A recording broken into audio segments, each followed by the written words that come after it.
The Discourses of Epictetus. Translated by George Long.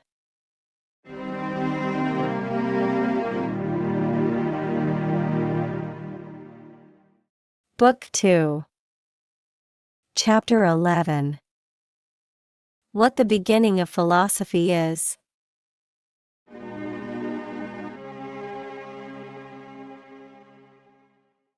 The beginning of philosophy, to him at least who enters on it in the right way and by the door, is a consciousness of his own weakness and inability about necessary things.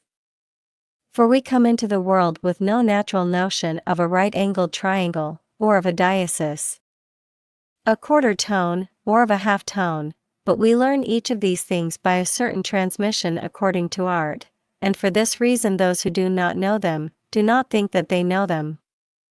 But as to good and evil, and beautiful and ugly, and becoming and unbecoming, and happiness and misfortune, and proper and improper, and what we ought to do and what we ought not to do, whoever came into the world without having an innate idea of them?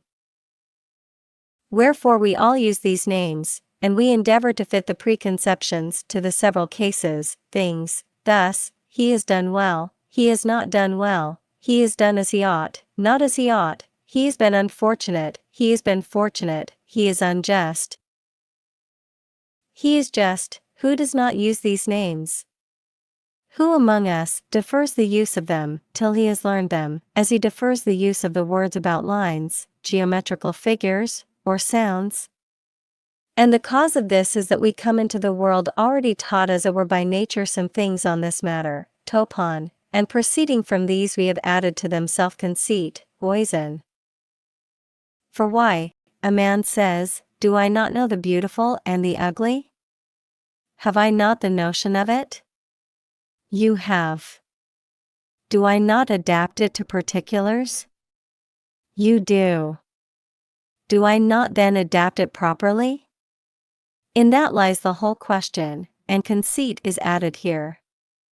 For beginning from these things which are admitted, men proceed to that which is matter of dispute by means of unsuitable adaptation, for if they possessed this power of adaptation in addition to those things, what would hinder them from being perfect? But now since you think that you properly adapt the preconceptions to the particulars, tell me whence you derive this, assume that you do so. Because I think so. But it does not seem so to another, and he thinks that he also makes a proper adaptation, or does he not think so? He does think so. Is it possible then that both of you can properly apply the preconceptions to things about which you have contrary opinions? It is not possible. Can you then show us anything better towards adapting the preconceptions beyond your thinking that you do? Does the madman do any other things than the things which seem to him right? Is then this criterion sufficient for him also? It is not sufficient. Come then to something which is superior to seeming, to Dokian. What is this?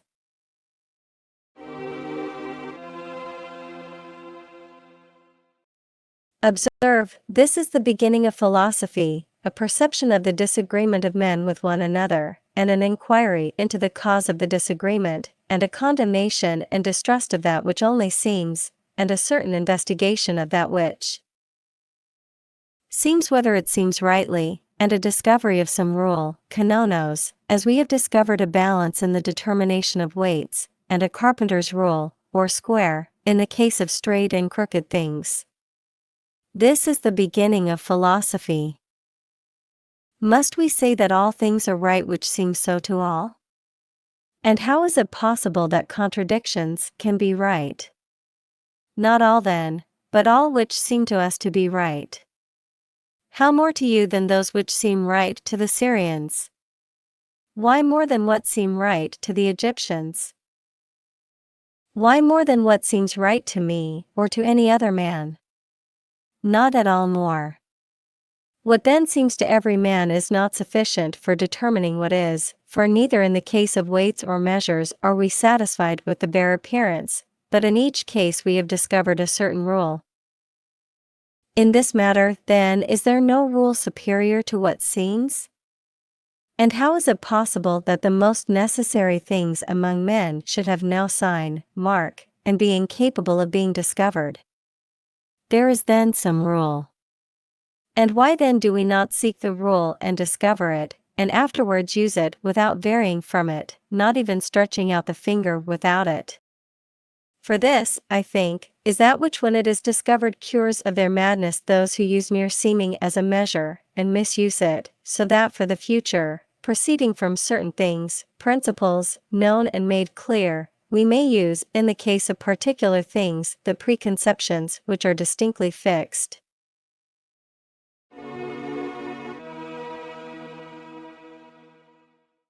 What is the matter presented to us about which we are inquiring? Pleasure, for example. Subject it to the rule, throw it into the balance. Ought the good to be such a thing that it is fit that we have confidence in it? Yes. And in which we ought to confide? It ought to be. Is it fit to trust to anything which is insecure? No. Is then pleasure anything secure? No. Take it then and throw it out of the scale, and drive it far away from the place of good things. But if you are not sharp-sighted, and one balance is not enough for you, bring another. Is it fit to be elated over what is good? Yes. Is it proper then to be elated over present pleasure? See that you do not say that it is proper, but if you do, I shall then not think you worthy even of the balance. Thus things are tested and weighed when the rules are ready. And to philosophize is this, to examine and confirm the rules. And then to use them when they are known is the act of a wise and good man.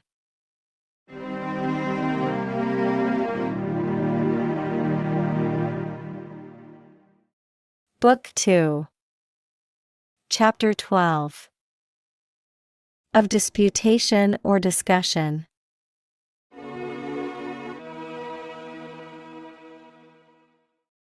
What things a man must learn, in order to be able to apply the art of disputation, has been accurately shown by our philosophers, the Stoics, but with respect to the proper use of the things, we are entirely without practice.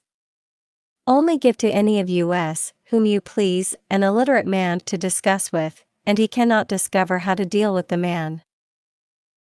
But when he has moved the man a little, if he answers beside the purpose, he does not know how to treat him, but he then either abuses or ridicules him, and says, he is an illiterate man, it is not possible to do anything with him. Now a guide, when he has found a man out of the road, leads him into the right way, he does not ridicule or abuse him and then leave him.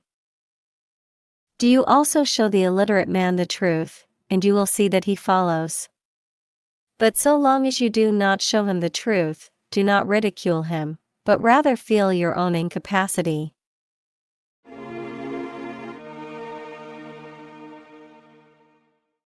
How then did Socrates act? He used to compel his adversary in disputation to bear testimony to him, and he wanted no other witness. Therefore he could say, I care not for other witnesses, but I am always satisfied with the evidence, testimony, of my adversary, and I do not ask the opinion of others, but only the opinion of him who is disputing with me. For he used to make the conclusions drawn from natural notions so plain that every man saw the contradiction if it existed, and withdrew from it. Thus, does the envious man rejoice? By no means, but he is rather pained. Well, do you think that envy is pain over evils? And what envy is there of evils? Therefore he made his adversary say that envy is pain over good things. Well then, would any man envy those who are nothing to him? By no means. Thus having completed the notion and distinctly fixed it, he would go away without saying to his adversary, define to me envy. And if the adversary had defined envy, he did not say, you have defined it badly, for the terms of the definition do not correspond to the thing defined. These are technical terms, and for this reason disagreeable and hardly intelligible to illiterate men. Which terms we, philosophers, cannot lay aside. But that the illiterate man himself, who follows the appearances presented to him, should be able to concede anything or reject it, we can never by the use of these terms move him to do. Accordingly, being conscious of our own inability, we do not attempt the thing, at least such of us as have any caution do not. But the greater part and the rash, when they enter into such disputations, confuse themselves and confuse others, and finally abusing their adversaries and abused by them, they walk away. Now this was the first and chief peculiarity of Socrates, never to be irritated in argument, never to utter anything abusive, anything insulting, but to bear with abusive persons, and to put an end to the quarrel. If you would know what great power he had in this way, read the Symposium of Xenophon, and you will see how many quarrels he put an end to.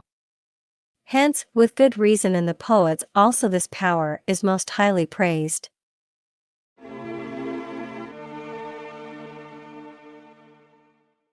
Quickly with skill, he settles great disputes.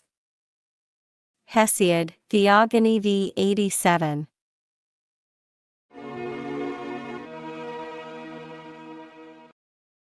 Well then, the matter is not now very safe, and particularly at Rome, for he who attempts to do it, must not do it in a corner, you may be sure, but must go to a man of consular rank, if it so happen, or to a rich man, and ask him, "Can you tell me, sir, to whose care you have entrusted your horses?" "I can tell you." "Have you entrusted them to any person indifferently and to one who has no experience of horses?" "By no means." "Well then, can you tell me to whom you entrust your gold or silver things or your vestments?" "I don't entrust even these to anyone indifferently." "Well, your own body, have you already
considered about entrusting the care of it to any person?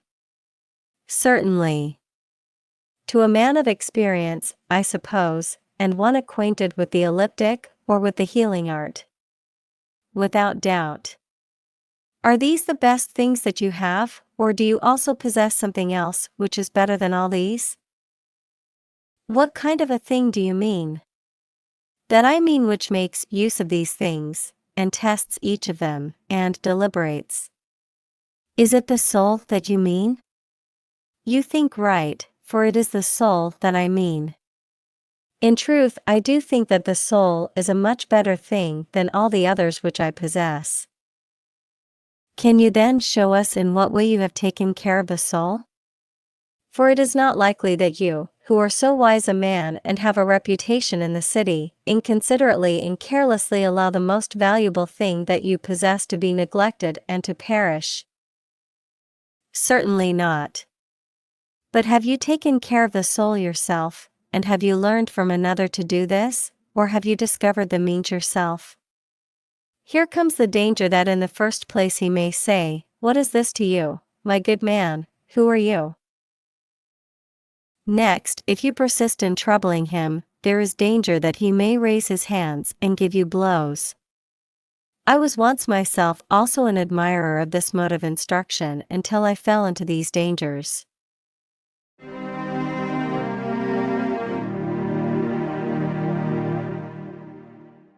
Book 2. Chapter 13.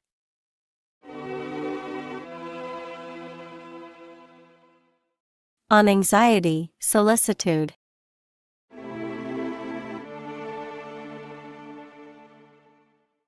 When I see a man anxious, I say, "What does this man want?" If he did not want something which is not in his power, how could he be anxious? For this reason a lute player when he is singing by himself has no anxiety, but when he enters the theater, he is anxious even if he has a good voice and plays well on the lute. For he not only wishes to sing well, but also to obtain applause, but this is not in his power. Accordingly, where he has skill, there he has confidence. Bring any single person who knows nothing of music, and the musician does not care for him. But in the matter where a man knows nothing and has not been practiced, there he is anxious. What matter is this? He knows not what a crowd is, or what the praise of a crowd is. However, he has learned to strike the lowest chord and the highest, but what the praise of the many is, and what power it has in life he neither knows nor has he thought about it. Hence he must of necessity tremble and grow pale. I cannot then say that a man is not a lute player when I see him afraid, but I can say something else, and not one thing, but many. And first of all I call him a stranger and say, "This man does not know in what part of the world he is." But though he has been here so long, he is ignorant of the laws of the state and the customs, and what is permitted and what is not, and he has never employed any lawyer to tell him and to explain the laws. But a man does not write a will if he does not know how it ought to be written, or he employs a person who does know, nor does he rashly seal a bond or write a security. But he uses his desire without a lawyer's advice, and aversion, and pursuit, movement, and attempt and purpose. How do you mean without a lawyer? He does not know that he wills what is not allowed, and does not will that which is of necessity, and he does not know either what is his own or what is another man's. But if he did know, he would never be impeded, he would never be hindered, he would not be anxious. How so? Is any man then afraid about things which are not evils? No. Is he afraid about things which are evils, but still so far within his power that they may not happen? Certainly he is not.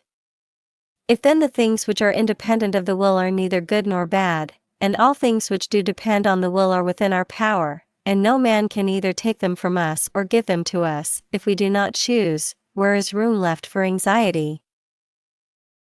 But we are anxious about our poor body, our little property, about the will of Caesar, but not anxious about things internal. Are we anxious about not forming a false opinion? No, for this is in my power. About not exerting our movements contrary to nature? No, not even about this.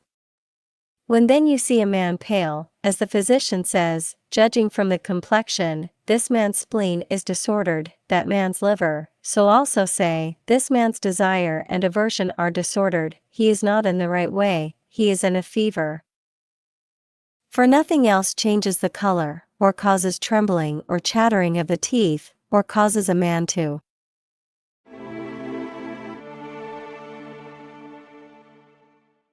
sink in his knees, and shift from foot to foot. Iliad, 13:281.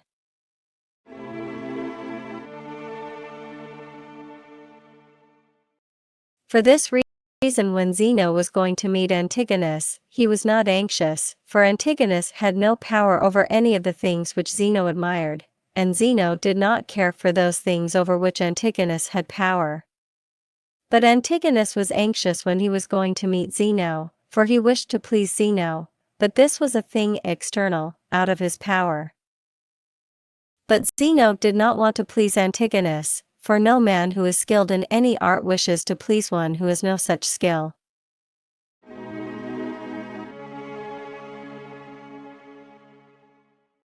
Should I try to please you? Why? I suppose you know the measure by which one man is estimated by another. Have you taken pains to learn what is a good man and what is a bad man, and how a man becomes one or the other? Why then are you not good yourself? How, he replies, am I not good? Because no good man laments or groans or weeps, no good man is pale and trembles, or says, how will he receive me, how will he listen to me?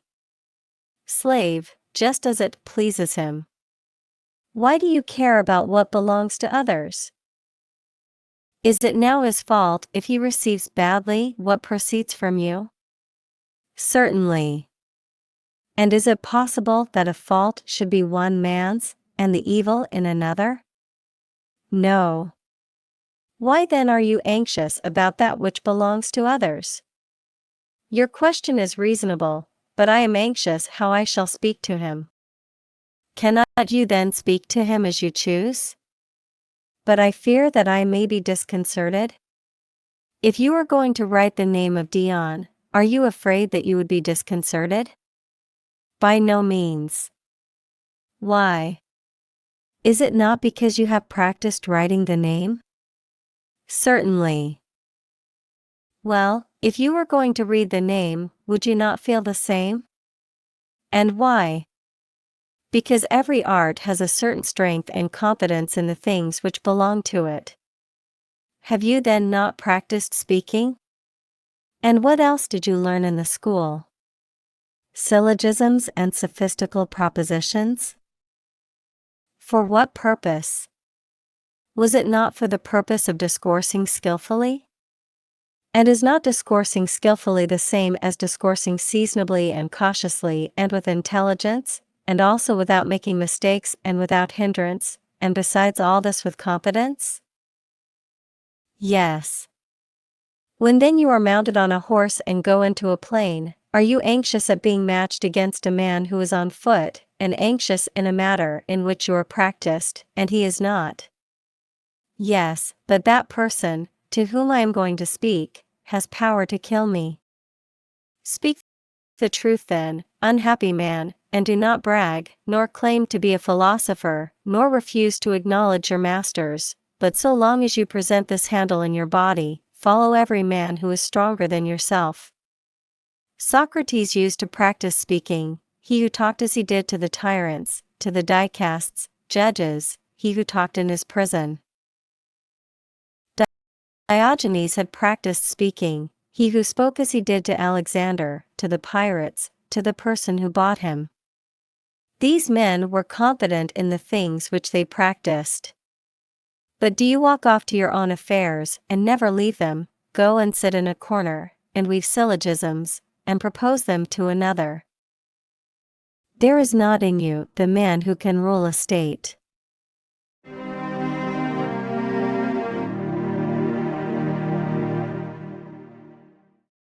Book 2. Chapter 14. To Naso.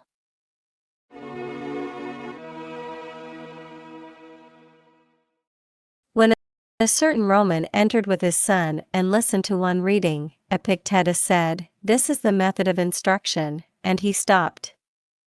When the Roman asked him to go on, Epictetus said, "Every art when it is taught causes labor to him who is unacquainted with it and is unskilled in it."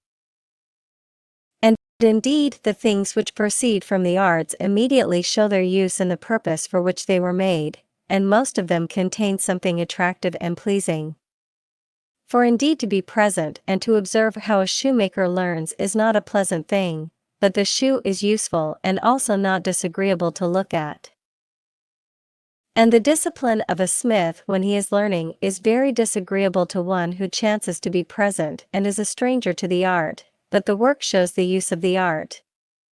But you will see this much more in music, for if you are present while a person is learning, the discipline will appear most disagreeable, and yet the results of music are pleasing and delightful to those who know nothing of music.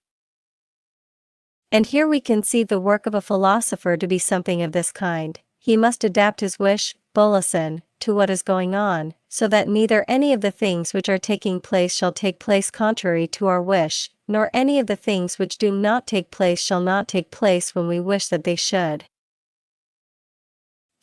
From this the result is to those who have so arranged the work of philosophy not to fail in the desire, nor to fall in with that which they would avoid, without uneasiness, without fear, without perturbation to pass through life themselves, together with their associates maintaining the relations both natural and acquired. As the relation of son, of father, of brother, of citizen, of man, of wife, of neighbor, of fellow traveler, of ruler, of ruled. The work of a philosopher we conceive to be something like this. It remains next to inquire how this must be accomplished.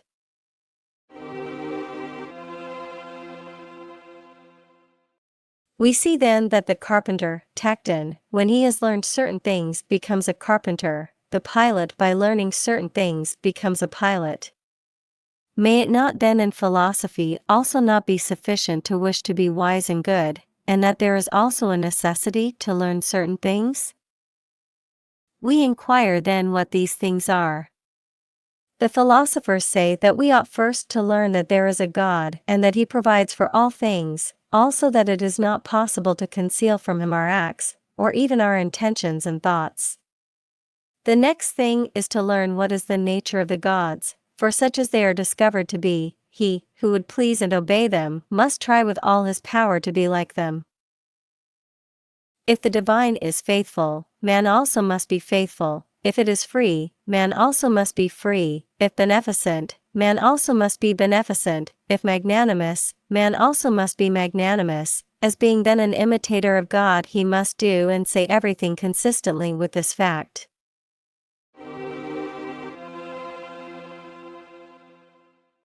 With what then must we begin? If you will enter on the discussion, I will tell you that you must first understand names, words. So then you say that I do not now understand names. You do not understand them. How then do I use them? Just as the illiterate use written language, as cattle use appearances, for use is one thing, understanding is another. But if you think that you understand them, produce whatever word you please, and let us try whether we understand it. But it is a disagreeable thing for a man to be confuted who is now old, and, it may be, has now served his 3 campaigns. I too know this, for now you are come to me as if you were in want of nothing, and what could you even imagine to be wanting to you? You are rich, you have children and a wife perhaps, and many slaves, Caesar knows you, in Rome you have many friends, you render their dues to all, you know how to requite him who does you a favor, and to repay in the same kind him who does you a wrong. What do you lack? If then I shall show you that you lack the things most necessary and the chief things for happiness, and that hitherto you have looked after everything rather than what you ought, and, to crown all, that you neither know what God is nor what man is, nor what is good nor what is bad. And as to what I have said about your ignorance of other matters, that may perhaps be endured, but if I say that you know nothing about yourself, how is it possible that you should endure me and bear the proof and stay here? It is not possible, but you immediately go off in bad humor. And yet what harm have I done you?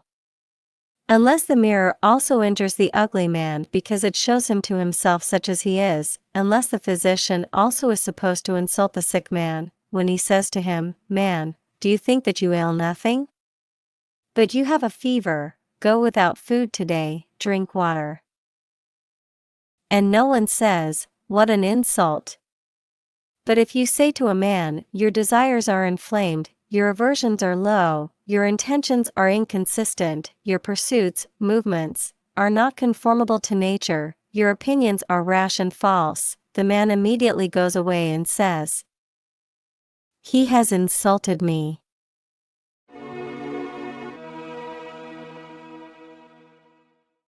Our way of dealing is like that of a crowded assembly. Beasts are brought to be sold and oxen, and the greater part of the men come to buy and sell, and there are some few who come to look at the market and to inquire how it is carried on, and why, and who fixes the meeting and for what purpose.